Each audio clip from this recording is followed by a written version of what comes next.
चलिए साहब, इस वक्त हम लाइव आ चुके हैं। तो जितने भी स्टूडेंट्स तक मेरी वीडियो की आवाज़ बिल्कुल परफेक्ट तरीके से पहुंच रही है, वो एक बार ज़रा कमेंट में यस लिख के बताइएगा। फिर उसके बाद में हम इस वीडियो की शुरुआत करते हैं।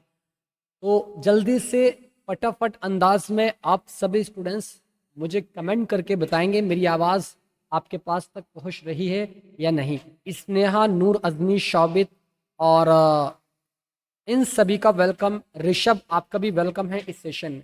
कैसे हैं आप सभी स्टूडेंट, एक बार ज़रा कमेंट करके बताइए। बहुत सारे स्टूडेंट्स के दिमाग में क्वेश्चन चल रहा होगा कि सर ये चश्मा कहाँ से मिला आपका। तो दोस्तों बता देना चाहता हूँ, देखिए चश्मा हम ऑर्डर भी कर चुके हैं। ऑर्डर करने के बाद चश्मा मिल गया हमें, और वो मिला कुछ इस तरीके से कि जो हमारे सैलून वाले दोस्त हैं, हमारे साथ में रहते हैं वो, तो उन्होंने मुझसे कहा कि हाशिम भाई आपके लिए एक खुशखबरी है कि आपका चश्मा है मिल गया है। काउंटर के नीचे जब वो सफाई कर रहे थे ना, उससे मशीन जो होती है तो प्रेशर मार करके वो जो धूल वगैरह होती है वो निकल जाती है। तो उन्होंने कहा मुझसे कि खड़खड़ कुछ बोल रहा था, तो मैंने देखा तो आपका चश्मा मिल गया मुझे। तो मुझे लड्डू चाहिए, आप मुझे लड्डू खिलाएंगे, मिठाई खिलाएंगे। तो मैंने कहा क्यों नहीं खिलाएंगे भाई, बिल्कुल खिलाएंगे आपको, ऐसी बात करते हैं आप। तो आइए दोस्तों, इस सेशन की शुरुआत हम बहुत ज़बरदस्त लाइन से करते हैं कि लहरों से लड़ा करता हूँ दरिया में उतरकर, साहिल पे खड़े होकर साजिश नहीं करता हूँ। वो जिससे पसीने की महक आती ही नहीं है, वो खून मेरे जिस्म में गर्दिश नहीं करता है, वो खून मेरे जिस्म में गर्दिश नहीं करता है।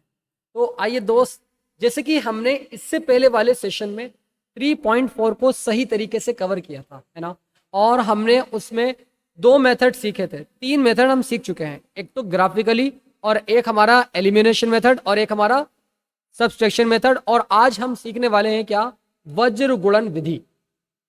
वज्र गुणन विधि यानी इसको इंग्लिश में क्या बोलते हैं ये तो मुझे मालूम नहीं है, बट इसको हिंदी में वज्र गुणन विधि कहते हैं।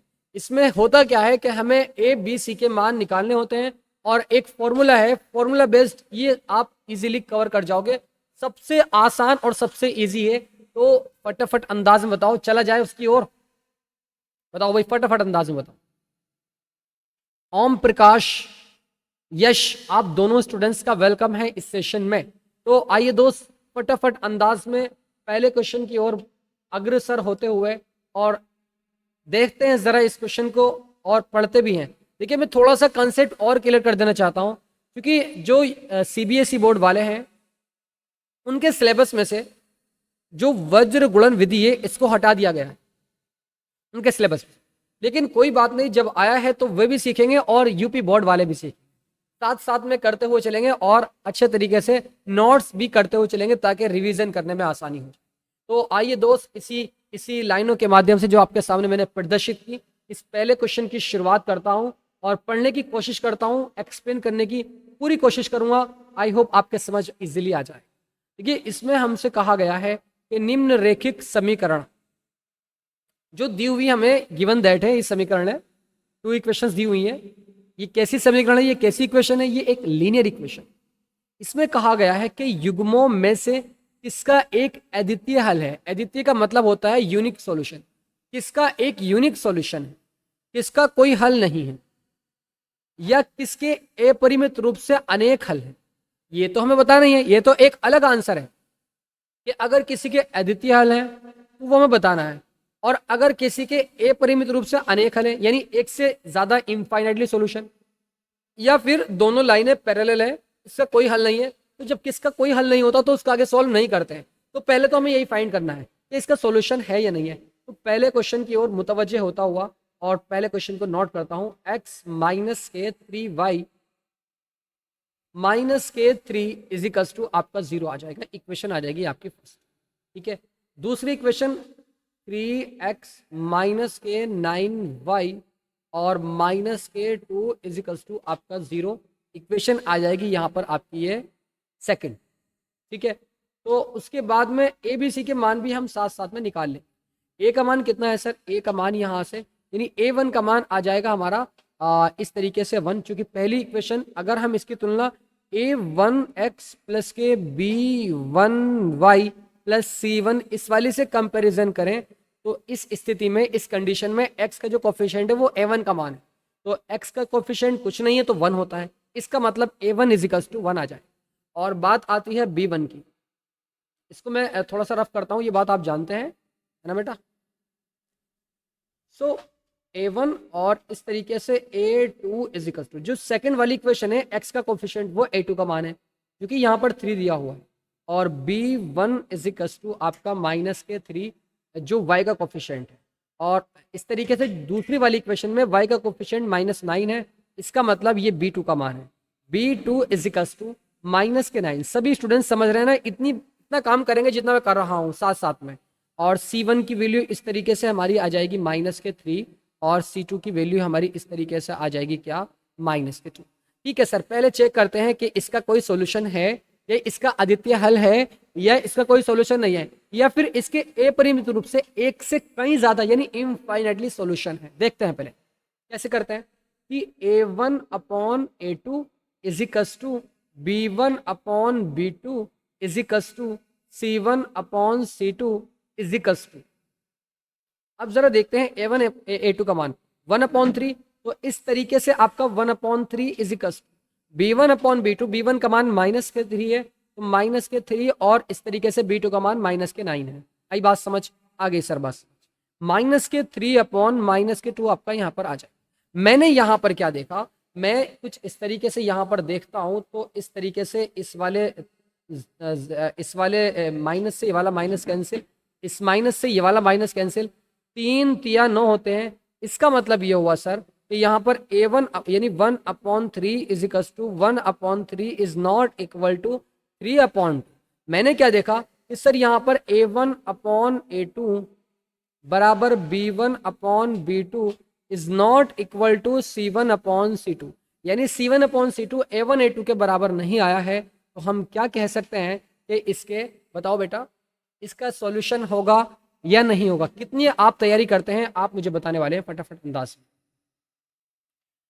शौबित, स्नेहा, नूर, अजमी और ओम प्रकाश, यश, जितने भी स्टूडेंट्स यहाँ पर जुड़े हुए हैं, फटाफट अंदाज में मुझे बताएंगे आप सभी स्टूडेंट इसका सॉल्यूशन है या नहीं है, और अगर है तो कितने सॉल्यूशन है। आप प्लीज करके फटाफट अंदाज में मुझे बताएं, फिर उसके बाद में हम थोड़ा सा आगे की तरफ बढ़ने की कोशिश करेंगे। जल्दी से बताओ फटाफट अंदाज। आपका जो आंसर है वो आता नहीं भाई, ऐसा क्यों? आवाज नहीं आ रही क्या मेरी? आपको आ रही है सर, बताओ फिर। शोभित बेटा बताओ, इसका सॉल्यूशन होगा या नहीं होगा? बताओ। मैंने आपको 3 कंडीशन बताई थी, 3 कंडीशन आपको मैंने बताई थी कि अगर a1/a2 is not equal to b1/b2, तो इसका मतलब क्या होगा कि इसका एक यूनिक सॉल्यूशन है, इसका एक अद्वितीय हल है। और अगर a1/a2 equals to b1/b2 equals to c1/c2 होता है, तो इसका मतलब क्या होता है कि इसका कोई हल नहीं होता है, इसका कोई हल नहीं होता है, क्योंकि तीनों आपस में बराबर हैं। तो दोनों जो लीनियर इक्वेशंस होगी वो पैरेलल होंगी एक दूसरे के समांतर।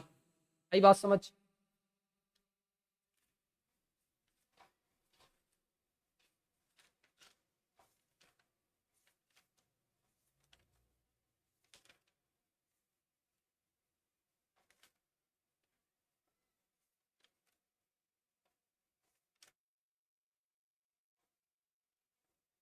तो यहां पर देखो, आप मुझे फटाफट अंदाजा बताओ कि यहां पर इसका कोई सॉल्यूशन नहीं होगा, क्योंकि नो सॉल्यूशन।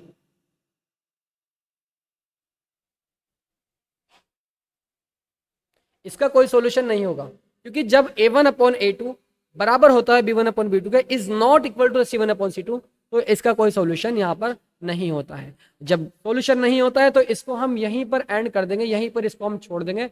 अगले वाले क्वेश्चंस की ओर अग्रसर होता हूँ, एक्सटेंड होता हुआ और चलता हूँ, एक स्लाइड को ऐड करता हुआ। और यहाँ पर पहले क्वेश्चन दूसरे में क्या गया है, 2x + y = 5, 2x + 5 + y = आपका ये 5 दिया हुआ है, इक्वेशन फर्स्ट आ जाएगी। ठीक है सर। सेकंड इक्वेशन आपकी 3x + 2y और इजिकल्स टू आपका 8 दिया हुआ है, इक्वेशन सेकंड आगे। ठीक है, ठीक है सर। यहाँ से a1 अपॉन a2 का मान, a1 का मान 2 जल्दी जल्दी निकालता हूँ, a2 का मान यहाँ पर आ जाएगा 3 और b1 का मान यहाँ पर आपकी b1 की वैल्यू y का कोफिशिएंट 1 है और इस तरीके से b2 की वैल्यू y का कोफिशिएंट दूसरी इक्वेशन में 2 है और इस तरीके से c1 इजिकल्स टू 5 और c2 इजिकल्स टू आपका 8 आ जाएगा। अब देखेंगे जरा इसका कोई हल है या नहीं है। तो यहाँ पर हम निकालेंगे a1 upon a2 equals to b1 upon b2 equals to c1 upon c2। तो a1 का मान 2 upon 3 is not equal to 1 upon 2। तो इसका मतलब इसका यूनिक सॉल्यूशन है। क्या है? यूनिक सॉल्यूशन है। ठीक है, यानी अद्वितीय हल है, इसको बोलते हैं अद्वितीय हल। अद्वितीय हल है। जब इसका अद्वितीय हल है, इसका सॉल्यूशन है, तो क्या मैं यहां से इसको वज्र गुणन विधि से सॉल्व करना है? तो आइए, अब वही टाइम आ गया है। साक्षी, सौम्य दोनों स्टूडेंट्स का वेलकम है इस सेशन में। तो सीखते हैं जरा यहाँ पर। और मैंने आपको इस मेथड के बारे में अभी नहीं बताया था, अब बताने जा रहा हूं। वज्र गुणन विधि, क्या ये हार्ड है? तो आप कहोगे सर बिल्कुल भी हार्ड नहीं है, आसान है। बस एक फॉर्मूला तो थोड़ा सा आपको बड़ा से पड़ता है, x upon b1c2 x upon b1c2 minus b2c1 minus के b2c1 इजिकल्स y अपॉन c1a2 और इस तरीके से आपका माइनस c2a1 इजिकल्स टू आपका यहाँ पर 1 अपॉन a1 b2 माइनस के b1a2।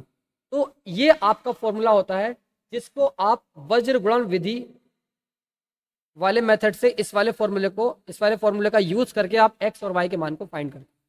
तो बेटा यहाँ पर आप समझेंगे मेरी बात को। x की वैल्यू नहीं पता हमें, कोई बात नहीं बेटा, x अपॉन अब मुझे आप सभी स्टूडेंट्स बताएंगे कि यहाँ पर b1c2, b1 क्या है सर? b1 ये रहा b1 आपका, और c2 कहाँ है सर? c2 ये रहा।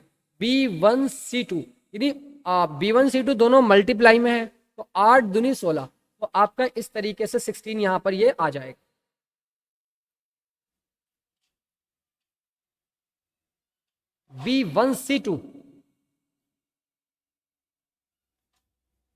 b1 की वैल्यू, अरे यार ये तो b2 का मान है यार, ये तो b2 का मान है, b1c2 है ना, b1 ये रहा और c2 ये रहा। तो इस तरीके से आप रखेंगे क्या? b1c2। जब मैं इस 8 की इस 1 में मल्टीप्लिकेशन कराऊंगा तो ये आपका 8 ही आ जाएगा, 8 इस तरीके से। ठीक है, ठीक है बेटा। अब यहां पर कह रहा है b2c1 माइनस लगाएंगे और b2 की c1 में मल्टीप्लाई कराएंगे। b2 कहाँ है? b2 ये रहा। c1 कहाँ है? c1 ये रहा। तो 5 दूनी 10, तो आप इस तरीके से 10 आपका यहाँ पर आ जाएगा। इजिकल्स टू y अपॉन आप मुझे बताएंगे क्या कितना आ जाएगा बेटा? सर c1 की वैल्यू कितनी है? c1 की वैल्यू 5 और a2 का मान यहाँ पर 3 है, तो 5 की जब मैं 3 से मल्टीप्लाई कराता हूँ तो आपका 15 आ जाएगा। इस तरीके से 15 और माइनस के c2a1, c2 की वैल्यू कितनी है? c2 ये रहा और a1 की वैल्यू कहाँ है सर? ये रहा 2, 2 की 8 दूनी 16, तो इस तरीके से आपका यहाँ पर ये 16 आ जाएगा। Equals to 1 upon a1 b2, a1 की वैल्यू 2 और b2 की वैल्यू 2, 2 टू द कितने होते हैं सर? 4 होते हैं। माइनस के b1 की वैल्यू 1 और a2 की वैल्यू यहाँ पर 3 1 3, तो इस तरीके से आपका 3 आ जाए। आई बात समझ? आ गई सर। अब यहाँ पर x अपॉन 8 माइनस 10 कितना? माइनस के 2 आपका यहाँ पर आ जाएगा। Equals to y upon minus के 1 बचेगा यहाँ पर आपका, बिल्कुल बचेगा सर। इजिकल्स टू आपका 1 अपॉन 4 माइनस में से 3 को माइनस करेंगे तो 1 बचेगा इस तरीके से। तो इस तरीके से क्या देखा आपने? इस वाले माइनस से आप इस वाले माइनस को कैंसिल भी कर सकते हैं। अब आप करेंगे क्या कि इस y को इसके बराबर रखेंगे और इस x अपॉन 2 को इसके बराबर आप रख देंगे। तो यहाँ से हमारे x और y के मान निकल जाएंगे। मैं क्या काम करता हूँ, x/2, एक बार हम इसको इसके बराबर रखेंगे, एक बार इसके बराबर रखेंगे, दोनों में से यहां से हमारा x और y के मान निकल कर आएंगे। x equals to x/2 upon equals to 1 और अपॉन 1 करके क्रॉस मल्टीप्लाई कराएंगे इसकी इससे इसकी इससे, तो x इजिकल्स टू आपका 2 आ जाएगा। आई बात समझ। उसके बाद में इस y को इसके बराबर रखेंगे, तो y/1 इजिकल्स टू आपका 1 और y इजिकल्स टू आपका 1 आ जाएगा। तो किस तरीके से हमने यहाँ पर x और y के मान को फाइंड किया है, तो जल्दी से आप सभी स्टूडेंट्स बताओ, क्या इसका आंसर सही आ रहा है? बताओ बेटा, मैं जरा चेक भी कर लेता हूँ एक बार इसका आंसर बिल्कुल सही है या नहीं। 3.5 का x equals to 2, y equals to 1, बिल्कुल सही आंसर आ रहा है, कोई दिक्कत वाली बात इसमें नहीं है। तो मैं आशा करता हूं कि किस तरीके से हमने वज्र गुणन विधि का यूज करके x और y के मान को फाइंड किया है। तो आगे की तरफ बढ़ते हैं। ठीक है बेटा, आगे की तरफ बढ़ते हैं। इस वाले फॉर्मूले को याद रखें, b1c2 b2c1 c1a2 c2a1 a1b2 minus b1a2। ठीक है, इस तरीके से आप इसको याद कर सकते हैं। अब मैं चलता हूं इस वाले क्वेश्चन में। देखिए, एक क्वेश्चन मैं आपको और सॉल्व करा रहा हूं ताकि थोड़ा सा और आप दायरे में आ जाएं और आप अच्छे तरीके से इसको सीख लें। ठीक है, तो a1 का मान यहां से आ जाएगा 2 और इस तरीके से a2 का मान यहां से आ जाएगा 3, b1 का मान यहां से आ जाएगा 1 और b2 का मान आ जाएगा यहां से, c1 का मान आ जाएगा 5 और c2 का मान आ जाएगा 8। क्या सर देखेंगे पहले इसको कि 2/3 इजिकल्स टू 1/2, तो इज नॉट इक्वल टू आ जाए, तो यूनिक सॉल्यूशन है इसका, एक अद्वितीय हल है। यूनिक सॉल्यूशन अद्वितीय हल है, हिंदी वाले लिखेंगे अद्वितीय हल है। अब यहां पर जब अद्वितीय हल है तो इसको हमें वज्र गुणन विधि से सॉल्व करना है।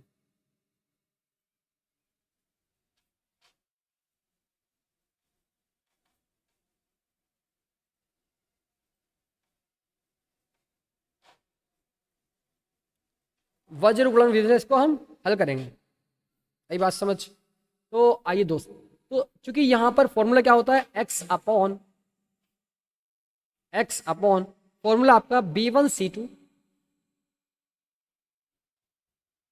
b1c2 और माइनस के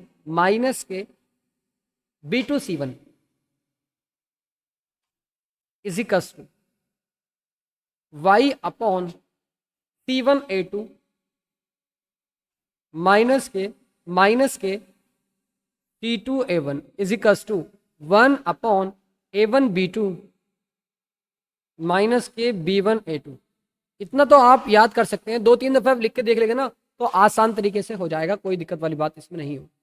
तो यहां पर मैं x की जगह x का मान रखता हूं। नहीं सर, x का मान तो निकालना है हमें, x और y, b1c2 के मान रखेंगे यहां पर। तो दूसरे वाले पेन का यूज करते हुए आगे की तरफ बढ़ते हैं। x अपॉन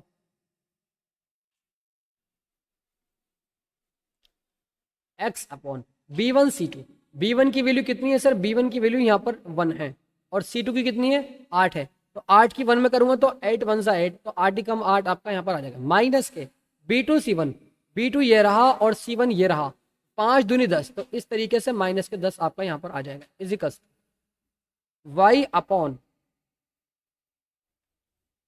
c1a2, c1 की वैल्यू कितनी है 5 है और a2 का मान कितना है, a2 का मान अगर मैं देखूं तो यहाँ पर 3 है, 5 या 15 यहाँ पर आपका आ जाएगा, माइनस करेंगे आप c2a1, c2 ये रहा, a1 कहाँ है, वो रहा a1, तो 8 दूनी 16, इस तरीके से आपका आ जाएगा, इजिकल्स टू 1/a1b2।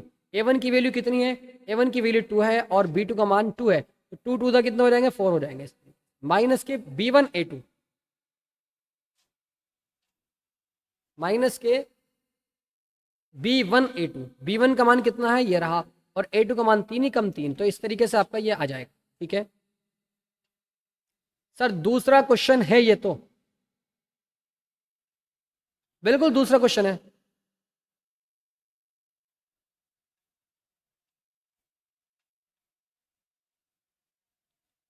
अच्छा, ओहो,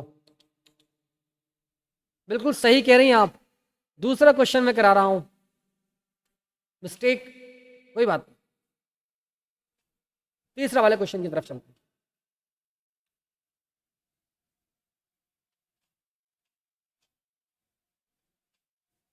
अच्छा, ये तीसरा क्वेश्चन कर लेंगे ना आप? जैसे हमने दूसरे क्वेश्चन को सॉल्व किया है, इस क्वेश्चन को, सच दैट इसी प्रकार आप तीसरा, उसका चौथा, उसका पांचवें पार्ट को सॉल्व कर सकते हैं ना? यस एंड नो, जल्दी से बताओ फटाफट अंदाज में, फिर हम चलते हैं। कर लेंगे सर, वेरी गुड। ये कुछ ना कुछ आप भी कीजिएगा, क्योंकि जब आप नहीं करोगे तो आपकी प्रैक्टिस कैसे होगी बेटा। अब मैं चलता हूं सेकंड वाले क्वेश्चन की ओर, और पूरी पूरी कोशिश करता हूं एक्सप्लेन करने की। इस पहले वाले इसमें हमसे क्या कहा गया है कि ए और बी के किन मानों के लिए निम्नरेखित समीकरणों के युग्मों के अपरिमित रूप से अनेक हल होंगे। अनेक हल होंगे। देखिए यहां पर हमसे वो ये कह रहा है क्या कि समीकरणों के युग्मों के अपरिमित रूप से अनेक हल होंगे ए और बी के किन मानों के लिए, यानी ए और बी का मान यहां से हमसे इजीली वो पूछ रहा है। कैसे करेंगे सर? आसान तरीका है। इक्वेशन फर्स्ट ये रही हमारी और इक्वेशन सेकंड हमारी ये रही। सर हम तो जानते हैं, हम नेम से नहीं हटेंगे, रूल से नहीं हटेंगे। हम एक्स का कोफिशिएंट ए2 का मान, वाई का कोफिशिएंट b2 का मान, और जो हमारा लास्ट बचा ये c2 का मान हमारा हो जाएगा। तो इस तरीके से हम यहाँ पर आसान तरीके से अवदेश। तुकाराम कहाँ है भाई? तुकाराम नहीं मिलता भाई आजकल। पिटाई बहुत होगी आपकी, टाइम पर क्लास में आया करो। पता नहीं आपको क्लास कब से चलती है। तो आइए सबसे पहले मैं यहाँ पर a1 b1 c1 c2 के मान को निकालता हूँ। ठीक है, तो अगर मैं यहाँ पर देखूँ, इसके a1 इजिकल्स टू 2 आ जाएगा और a2 equals to, good evening good evening good evening, a2 equals to आपका a माइनस बी, a2 का मान x का कोफिशिएंट a2 का मान। इस तरीके से b1 इजिकल्स टू y का कोफिशिएंट 3 और b2 का मान y का कोफिशिएंट a प्लस बी आपका आ जाए। कोई दिक्कत वाली बात किसी को? c1 का मान 7 आ जाएगा और c2 का मान ये पूरा आ जाएगा, पूरा आ जाएगा ये। ठीक है, तो इस तरीके से c2 equals to 3a plus B और माइनस के 2 आपका यहाँ पर आ जाएगा।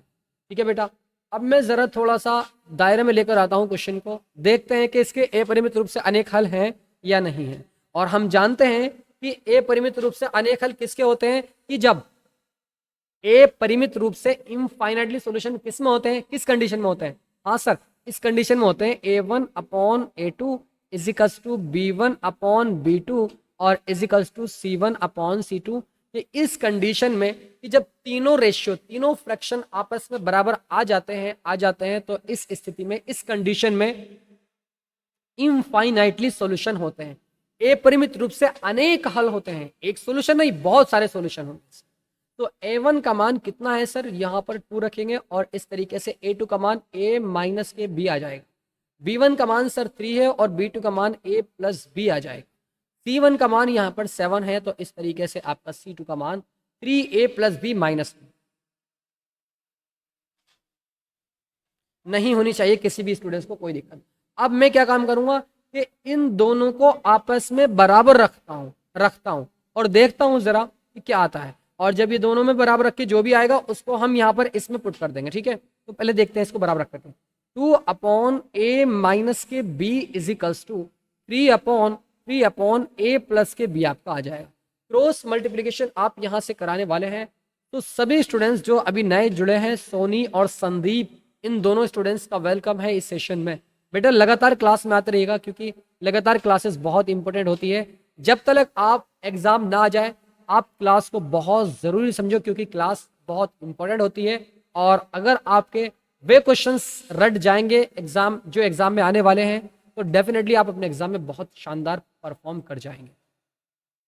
क्रॉस मल्टीप्लिकेशन कराते हैं, तो जब इसकी 2 में इस a प्लस बी में करोगे ना, तो आपका ये 2a प्लस के 2 भी आपका आ जाएगा इजिकल्स टू 3 की इसमें कराओगे तो आपका 3a माइनस के 3b है ना।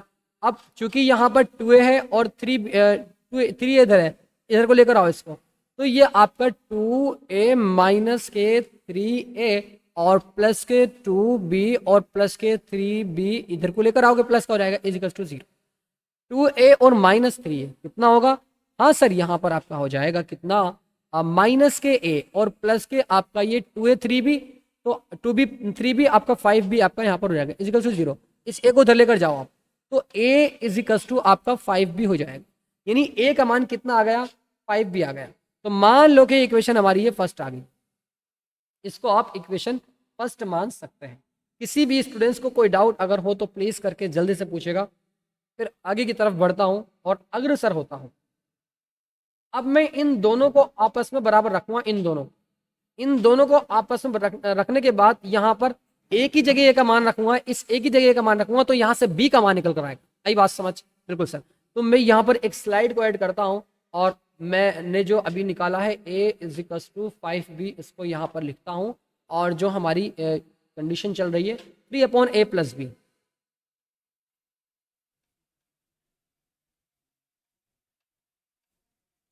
Three upon A plus B, 7/3ab, 7 upon plus B minus के 7, यही तो है माइनस के 7। नहीं सर, माइनस के 2 नज़र आता है, माइनस के 2 है, तो मैं थोड़ा सा इसको रफ करता हूँ, यहाँ से -2 है, -2 है ना। तो अब देखते हैं इस ए की जगह ए के मान को पुट करते हैं, तो आपको ये 3/a की जगह 5 भी रखेंगे। तो जब मैं यहाँ पर 5b रखूंगा और प्लस के b पहले से ही है, इजिकल्स 7/3 इंटू ए की जगह रखूंगा क्या, ए की जगह 5b रखूंगा, और माइनस के आपका ये सॉरी प्लस के b आ जाएगा, प्लस के b और माइनस के आपका 2 आ जाएगा। यहाँ से b का मान इजीली निकल सकता है कि 5b और b 6b हो जाएगा। 6b इसको साथ साथ करता हुआ चल रहा हूँ ताकि आपका टाइम भी बच सके और क्वेश्चन जल्दी से सॉल्व हो सके। आप बहुत समझदार हो लोग। 6b इजिकल 7/5 या 15b, और प्लस के 16 भी करता हूँ, इसको 16 भी करता हूँ ना, क्योंकि एक को जोड़ेंगे ना, 5 या 15 भी और एक भी 16 भी, तो इस तरीके से 16 भी आपका हो जाएगा।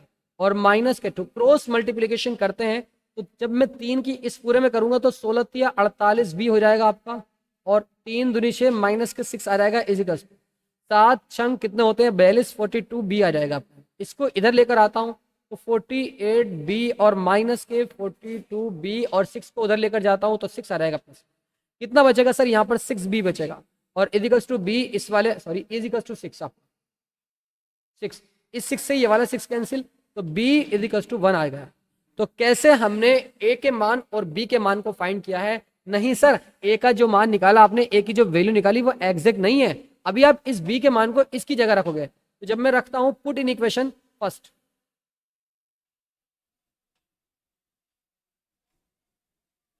तो आपका a इजिकल्स टू 5 इंटू 1 और a इजिकल्स टू आपका यहाँ पर ये 5 आ जाए। आई होप बात समझ आ गई होगी। नेक्स्ट क्वेश्चन की ओर मूव करता हूँ और आगे की तरफ बढ़ता हुआ इस वाले क्वेश्चन को भी पढ़ते हैं। आसान क्वेश्चन है, कह रहा है कि k के किस मान के लिए निम्नलिखित समीकरणों के युग्म का कोई हल नहीं है। कोई हल किस में नहीं होता बेटा, बताओ जरा आप मुझे। हाँ सर, आपने एक कंडीशन बता रखी है कि कोई हल जब इसका कोई सॉल्यूशन नो सॉल्यूशन होता है, तो a1/a2 इजिकल्स टू b1/b2 और is not equal to c1/c2, यही तो कंडीशन होती है सर। अब आप a1 की वैल्यू रखो, a1 की वैल्यू x का कोफिशिएंट, क्योंकि आपने इस वाली इक्वेशन को फर्स्ट माना और इक्वेशन को सेकंड माना, ठीक है, k का मान निकल कर आए, तो a1 की वैल्यू यहाँ से 3 आ जाएगी और x का कोफिशिएंट 2k-1, तो इस तरीके से 2k-1 a2 की वैल्यू इजिकल्स टू b1 की वैल्यू, y का कोफिशिएंट 1 कुछ नहीं है तो 1 है, इस तरीके से b2 की वैल्यू y का कोफिशिएंट k-1 है, तो k-1 इजिकल्स टू आपका, ओहो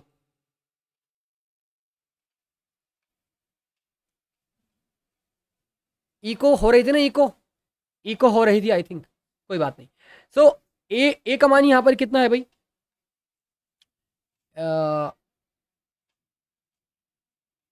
C1 है ना, C1 का मान कितना है 1 है, C1 का मान, तो 1 रखेंगे, इज नॉट इक्वल टू लगा करके 2k+1, 2k+1 आपका यहाँ पर ये इजीली आ जाएगा। इसमें किसी भी स्टूडेंट्स को कोई दिक्कत वाली बात नहीं होनी चाहिए। अब आप क्या करेंगे, इस 3/2k-1 को आप इसको आप इसके बराबर रख दो, इसके बराबर 1/k-1, 1/k-1। जब आप इसको ना इसके बराबर रखोगे तो यहाँ से k का मान निकल कर आएगा, यानी 3/2k-1 इजिकल्स टू, और आपका 1/k-1, ठीक है। दोनों को बराबर रखो यहाँ पर और क्रॉस मल्टीप्लाई कराओ, 3k-3 इजिकल्स टू 2k-1। यहाँ पर 3k और 2k इधर आएगा तो आपका ये k बचेगा, केवल k, और 3 उधर जाएगा प्लस का, तो इजिकल 2 आ जाएगा। तो k का मान क्या आ गया, k का मान यहाँ से 2 आ जाएगा। आई होप बात बहुत इजीली समझ आ गई। किसी भी स्टूडेंट्स को कोई डाउट इसमें बताइए भाई, जल्दी से बताओ फटाफट अंदाज में।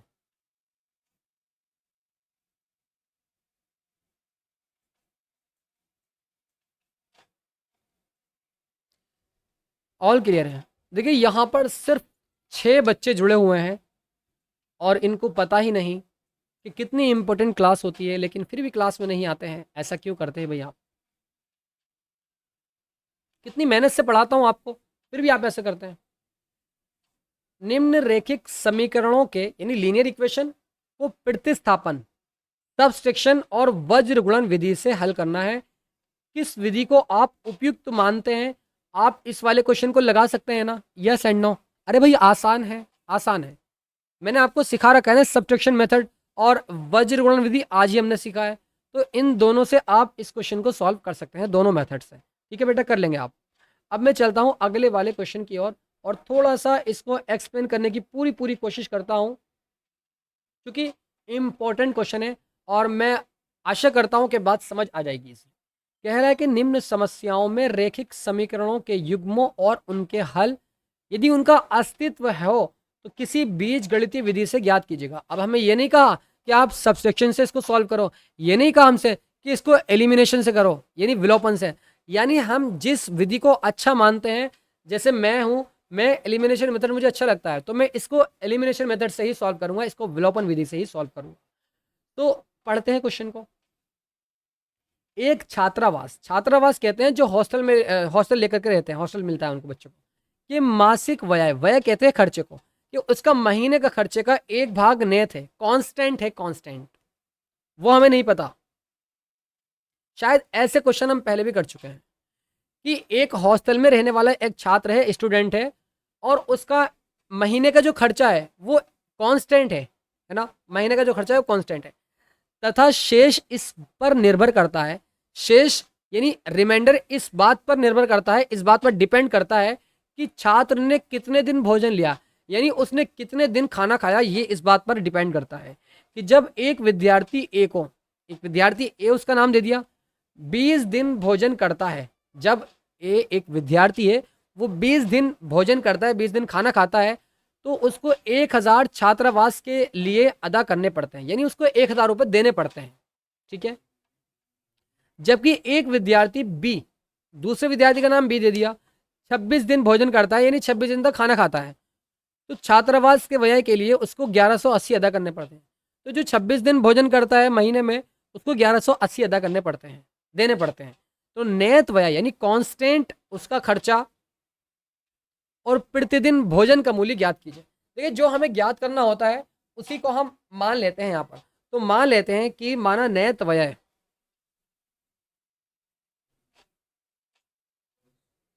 माना कांस्टेंट स्पेंड, स्पेंड भी आप कह सकते हैं, है ना, कांस्टेंट खर्चा, खर्चा को, या फिर आप इस तरीके से चार्ज भी कह सकते हैं, कांस्टेंट चार्ज, कांस्टेंट चार्ज। इसको मान लिया आपने क्या, ₹X। खर्चे को स्पेंड बोलते हैं ना, स्पेंड लिखिएगा आप, स्पेंड, स्पेंड। तो मान लेते हैं ये हमारा एक्स है जो कि हमें पता नहीं है। ठीक है, इस बात को आप सभी स्टूडेंट समझ गए। प्रतिदिन भोजन का मूल्य यानी अब मानते हैं per day,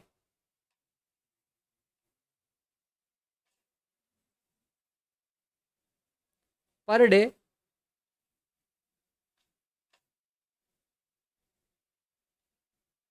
charge of per day, C मतलब चार्ज और ओ मतलब of, charge of per day is equals to, इसको हम मान लेते हैं वाई रुपीज़, वाई मान लेते हैं।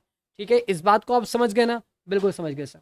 अब देखिए यहाँ पर हमने जो कांस्टेंट, आप पहली जब इक्वेशंस बनाओगे यहाँ से, क्योंकि कांस्टेंट स्पेंड जो आपने किया वो तो आपको देना ही होगा, जो आपका कांस्टेंट खर्चा है, किराया है, वो तो आपको देना ही पड़ेगा। तो ये तो हम यहाँ पर इस तरीके से एक्स लिखेंगे ही लिखेंगे। ठीक है, बाद में प्लस करेंगे प्लस इसमें, कि इस बात पर डिपेंड करता है कि उसने कितने दिन भोजन लिया। जैसे कि आप देख रहे हैं ए विद्यार्थी को, ए स्टूडेंट को, कि 20 दिन भोजन करता है, तो हमें ये पता है कि एक दिन भोजन का जो मूल्य है वो वाई रुपए है, ये हमने माना है।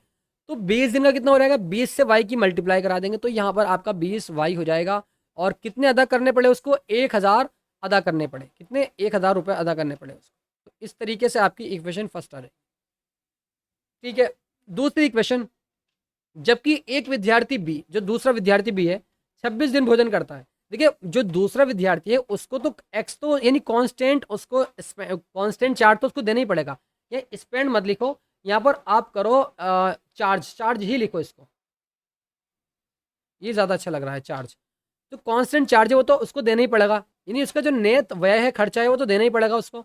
लेकिन साथ साथ में इस बात पर डिपेंड कर रहा है कि किस दिन कितना दिन भोजन ले रहा है। ठीक है, सिमिता गुड इवनिंग बेटा, कैसी हैं आप?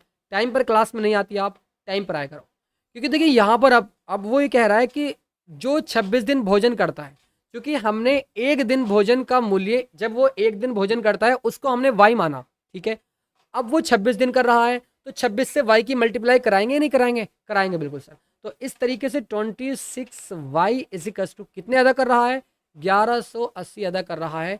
दूसरी इक्वेशन आपकी यहाँ पर इजीली आ जाएगी, किसी भी स्टूडेंट्स को कोई डाउट नहीं होना चाहिए। इसको मैं विलोपन विधि से सॉल्व करता हूँ, कि इक्वेशन सेकंड में, यानी विलोपन विधि से।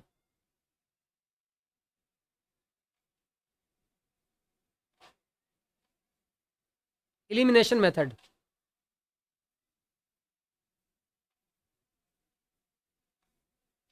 एलिमिनेशन मेथड से सॉल्व करता हूँ इसको। ठीक है, तो आप मुझे बताओ कि चूंकि इसका एक चर क्या है, इसका एक वेरिएबल एक्स है, तो यहाँ पर भी एक्स है। तो हमने क्या देखा फिर इसमें, हमने ये देखा कि दोनों के जो निशान है वो दोनों सेम है, और सेम होने की कंडीशन में क्या करते हैं कि इक्वेशन सेकंड में से इक्वेशन फर्स्ट को माइनस कर देते हैं। तो वही काम करते हैं भाई, इक्वेशन सेकंड में से माइनस करेंगे इक्वेशन फर्स्ट को। तो जब मैं यहाँ पर x प्लस के 26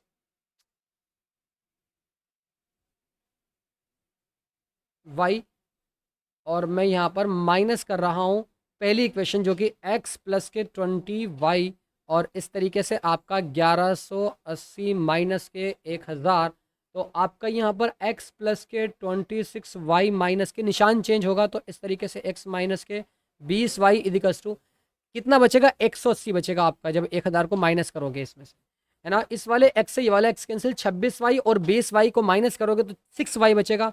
6 वाई इजिकल्स टू 180, 6 कितने होते हैं, 18 होते हैं, तो 3 आ गया, यानी 30 आ गया। y इजिकल्स टू 30 आ गया। y यानी पुट इन इक्वेशन फर्स्ट में, इसको फर्स्ट वाली इक्वेशन में रखते हैं।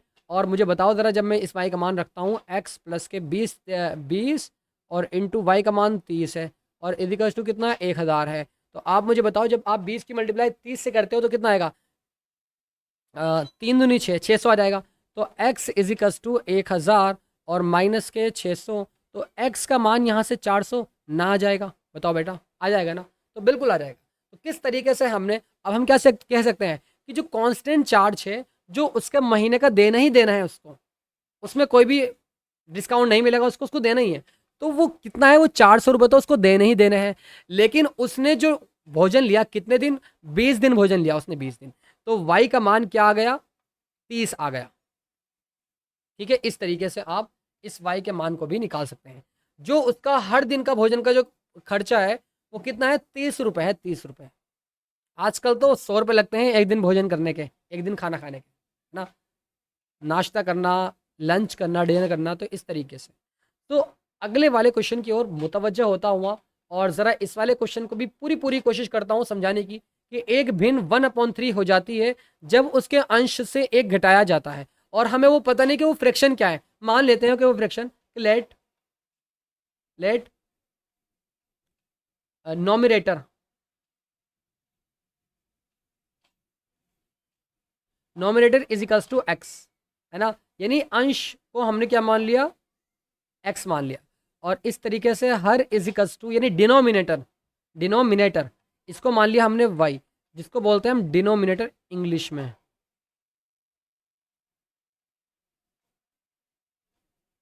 ठीक है, वाई मान लिया। और वह फ्रैक्शन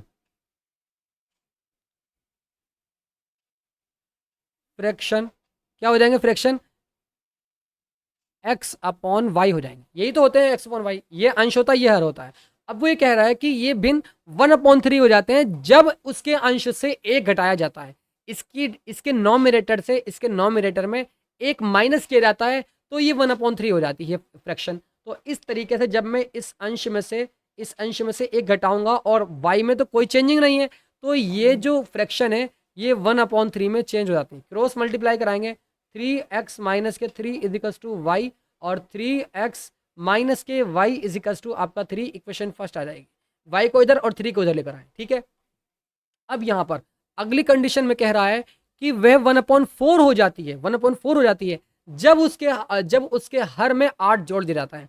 अंश में कुछ नहीं करना, उसके हर में 8 जोड़ना है। तो आइए दोस्त, वो फ्रिक्शन x अपॉन वाई है, तो चूंकि x तो आपका एज इट इज ऐसा ही रहेगा। अब मैं क्या कर रहा हूं, इसके हर में इसके डिनोमिनेटर में कितना 8 को जोड़ रहा हूं, यानी वाई प्लस के 8 और इजिकल्स टू कितनी हो जाती है, 1/4 हो जाती है। क्रॉस मल्टीप्लाई कराएंगे तो 4x equals to Y plus के 8 और y इधर आएगा तो 4x माइनस के y इजिकल्स टू 8, समीकरण 2 आ जाएगी। एलिमिनेशन मेथड से सॉल्व करते हैं इसको। क्या करते हैं, एलिमिनेशन मेथड से। सर मैंने क्या देखा कि y यहाँ पर ये रहा और y यहाँ पर ये रहा, दोनों के निशान चेंज है। और चेंज जब दोनों के निशान सेम होते हैं निशान, तो क्या करते हैं कि इक्वेशन फर्स्ट को माइनस करते हैं इक्वेशन सेकंड से। तो वही काम करते हैं भाई।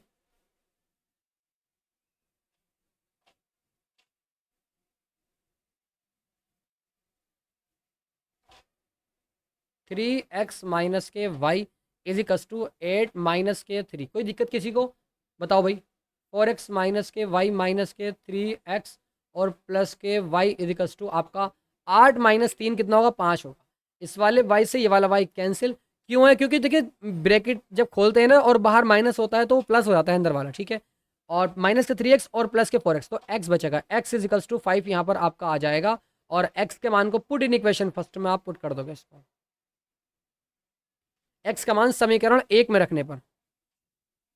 जब आप 1 में रखते हो तो इस तरीके से 3 इंटू 5 और माइनस के वाई इजिकल्स टू 3, 5 या 15 यानी माइनस के वाई इजिकल्स टू 3 माइनस के 15 और माइनस के वाई इजिकल्स टू माइनस के 12, माइनस से माइनस कैंसिल, वाई का मान कितना आ गया, वाई का मान 12 आ गया। तो कैसे हमने यहाँ पर एक्स और वाई के मान को फाइंड किया है। अब क्या कह सकते हैं कि वह फ्रैक्शन मतलब वह भिन्न क्या हो जाएंगे, अब वह भिन्न एक्स अपॉन यानी 5/12 हो जाएंगे। तो इस तरीके से ये हमारा आंसर हो जाता है। तो किस तरीके से, देखिए बेटा लगातार क्लास में आते रहेगा अलोन, उसके बाद में किशन, सिमिता और जितने भी स्टूडेंट्स हैं लगातार क्लास में आओगे तो आपका ही फायदा होगा, मेरा कुछ फायदा इसमें नहीं होने वाला। तो आइए अगले वाले क्वेश्चन की ओर मुतवज्जे होते हैं और एक्सटेंड होता हुआ आगे की तरफ बढ़ता हूँ। इंपॉर्टेंट क्वेश्चन है, इस वाले क्वेश्चन को भी जरा ध्यान से समझेंगे आप सभी स्टूडेंट्स। देखिए इसमें वो हमसे ये कह रहा है क्या कि यश ने एक टेस्ट में 40 अंक अर्जित किए। यश कोई लड़का है, उसने एक टेस्ट में 40 अंक अर्जित किए, ठीक है सर, मान लिया आपकी बात। जब उसे प्रत्येक सही उत्तर पर, यानी जब उसने सही उत्तर दिया, सही उसका आंसर दिया उसने, तो सही आंसर देने पर 3 अंक मिले उसको, 3 अंक मिले। और अशुद्ध उत्तर पर यानी गलत आंसर देने पर उसको 1 अंक की कटौती की गई। सही उत्तर पर 3 अंक मिले और गलत उत्तर पर 1 अंक की कटौती की गई। यदि उसे सही उत्तर पर 4 अंक मिलते तथा अशुद्ध उत्तर पर 2 अंक कटते तो यश एक लड़का 50 अंक अर्जित करता। और पहले कितने कर रहा है, वो 40 कर रहा है। कि जब वो 3 अंक मिले उसको सही उत्तर पर और गलत उत्तर पर उसको 1 अंक की कटौती की गई, इस तरीके से।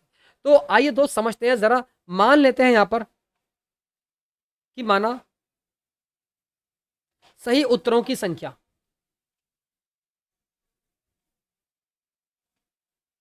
Number of right answer.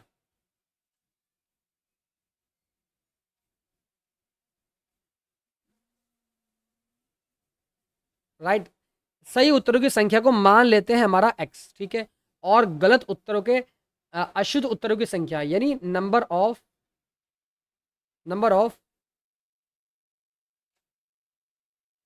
Wrong answer, इसको मान लेते हैं भाई। और हमें ये पता है कि टेस्ट में कितने प्रश्न हैं भाई, आप मुझे बताओ। और हाँ, इसमें इस बात को नहीं बताया गया कि टेस्ट में, देखिए यहाँ पर मैं प्लीज करके इस बात को एक्सप्लेन कर देना चाहता हूँ। यहाँ पर जो इसके अंदर प्रश्न है सही है गलत है, यानी इसका मतलब क्या हुआ कि यश जो एक लड़का है उसने सारे प्रश्न अटेंड किए, सारे प्रश्न अटेंड किए उसने, और सारे जो प्रश्न अटेंड किए उसने, सारे क्वेश्चन अटेंड किए, तो कुछ गलत है कुछ सही है, और सही को माना हमने एक्स और गलत को माना हमने यहाँ पर वाई। तो टोटल आप मुझे बताओ कि टेस्ट में प्रश्न है,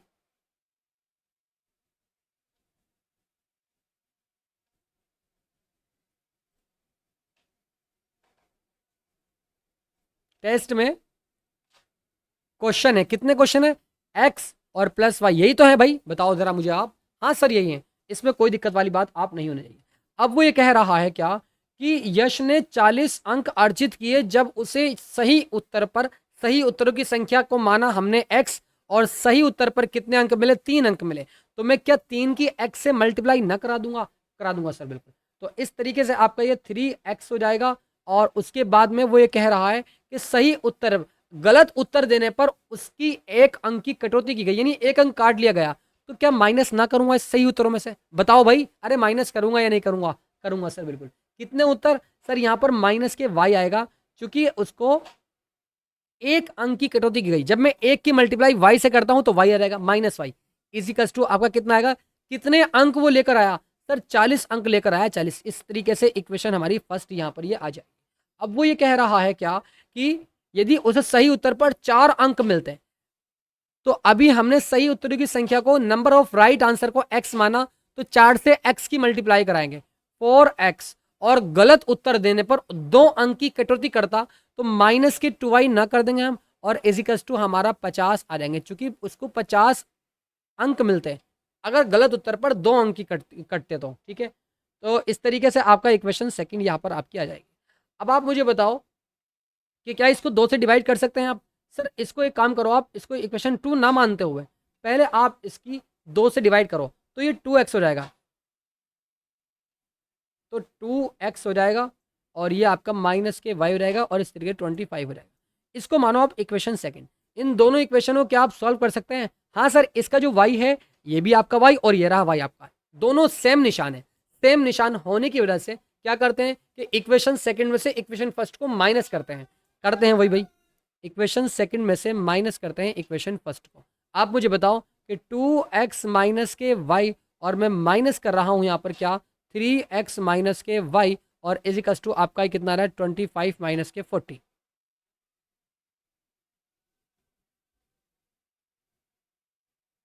माइनस के 15 बचेगा, और इस वाले y से ये वाला y कैंसिल, 3x और 2x, माइनस के x बचेगा इजिकल्स टू माइनस के 15, माइनस से minus cancel, x equals to कितना आ गया, 15 आ गया, ठीक है। अब वो ये कह रहा है कि टेस्ट में कितने, ये हमारा क्वेश्चन है, देखो टेस्ट में कितने प्रश्न थे ये हमसे पूछ रहा है। तो टेस्ट में कितने प्रश्न है, x प्लस वाई, एक्स और वाई के मान को निकालकर इन दोनों की जगह रख देंगे, यहां से निकल कर आ जाएगा कि टेस्ट में कितने प्रश्न हैं। Put in equation first.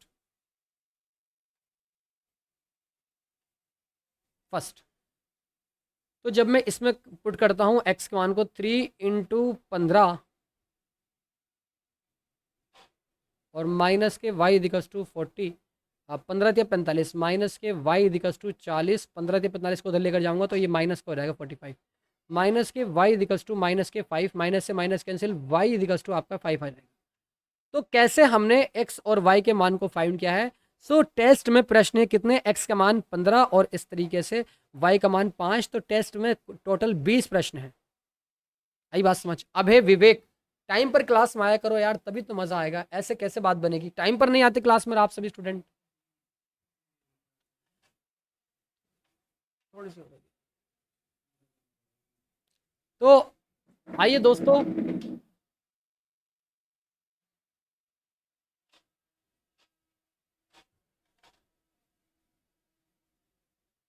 Coaching गए थे, अच्छा कोचिंग गए थे आप। तो अगले वाले क्वेश्चन की ओर बढ़ता हुआ जरा देखते हैं इस वाले क्वेश्चन को भी। इंपॉर्टेंट क्वेश्चन है और मैं पूरी पूरी कोशिश करूंगा इस वाले क्वेश्चन को समझाने की, ठीक है। जरा ध्यान से समझेंगे आप सभी स्टूडेंट्स। इसको मैं कुछ इंपॉर्टेंट एग्जाम्पल देकर के बताऊंगा कि एक राजमार्ग पर दो स्थान है। राजमार्ग कहते हैं हाईवे पर, कि एक हाईवे पर दो स्थान है, बी 100 किलोमीटर की दूरी पर है, कि ए और बी। ए एक राजमार्ग, एक हाईवे का नाम ए है और एक का नाम बी है। इन दोनों की जो डिस्टेंस है, बीच की दूरी है, वो 100 किलोमीटर की है, ठीक है। ठीक है सर।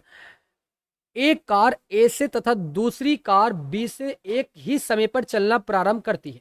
तो पहले आप सर दो राजमार्ग बना लीजिएगा, जिससे कि हम आसान तरीके से इस क्वेश्चन को समझ सके। इंपॉर्टेंट क्वेश्चन है और देखते हैं जरा बात समझ आती है या नहीं। और आती है तो बहुत अच्छी बात, नहीं आती है तो आपको मैं और अच्छे तरीके से एक्सप्लेन करने की पूरी कोशिश करूंगा।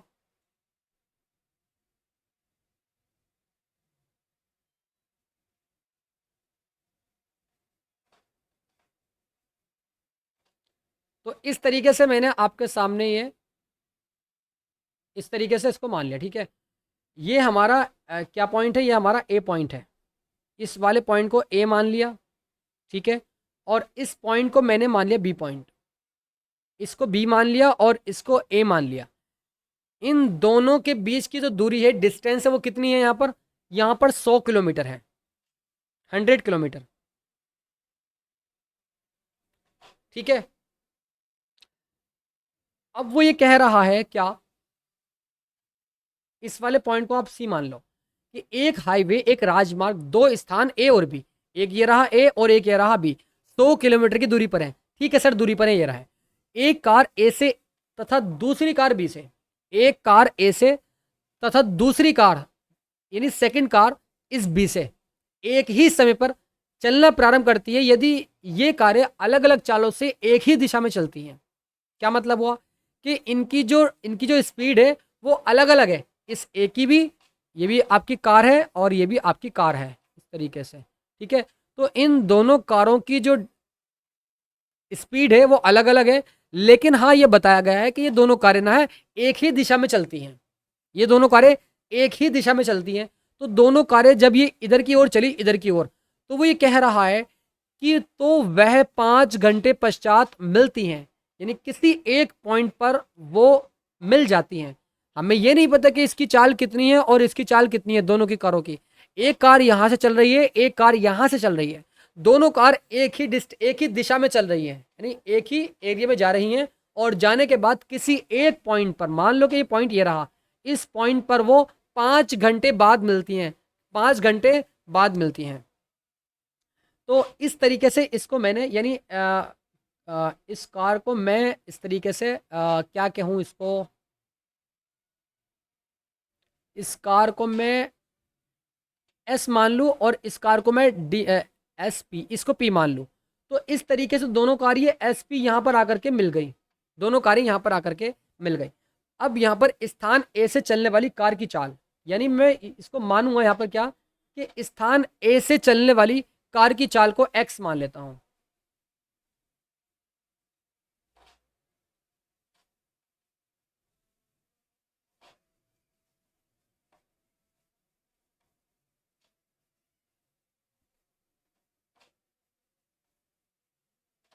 कि speed of P car, speed of P car place A से यानी ए से चलने वाली कार की चाल,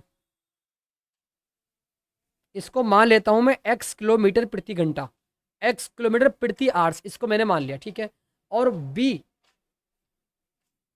प्लेस बी यानी स्थान b से चलने वाली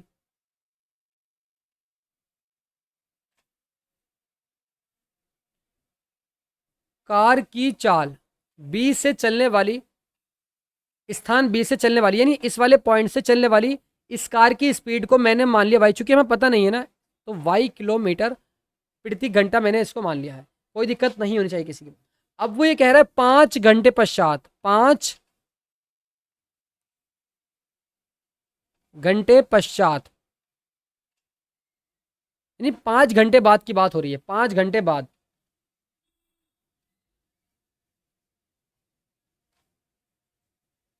तो आप मुझे बताओ, कार स्थान ए से चलने वाली कार द्वारा चली गई दूरी, स्थान ए से, स्थान ए से कार द्वारा चली गई दूरी, चली गई दूरी कितनी हो जाएगी? अरे भाई, ए से चलने वाली कार की चाल क्या है? x किलोमीटर प्रति घंटा है। तो यहां पर स्थान ए से, यानी इसी पॉइंट से चलने वाली चली गई दूरी जो होगी कितनी होगी?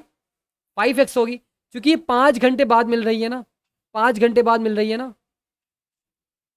बताओ बेटा, एक फॉर्मूला क्या होता है? समय इज इक्वल टू दूरी बटे चाल, यही तो होता है। सर जरा बताओ, मजा नहीं आ रहा। समय is equal to time is equal to दूरी बटे चाल। ये फॉर्मूला आप सभी स्टूडेंट्स का याद होगा। क्या करा मैंने कि दूरी का अगर मैं निकालूंगा दूरी, तो समय की चाल से मल्टीप्लाई करा दूंगा। समय कितना है? समय को यहाँ पर टी माना है इस तरीके से।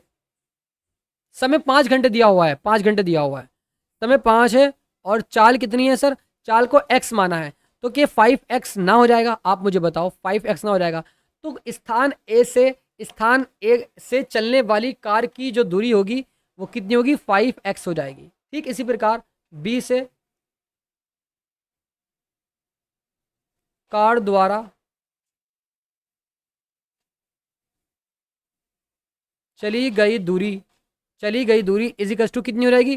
क्योंकि यहाँ पर 5 घंटे बाद वो मिल रही है, तो 5y हो जाएगी, है ना। 5 घंटे बाद मिल रही है तो 5y हो जाएगी।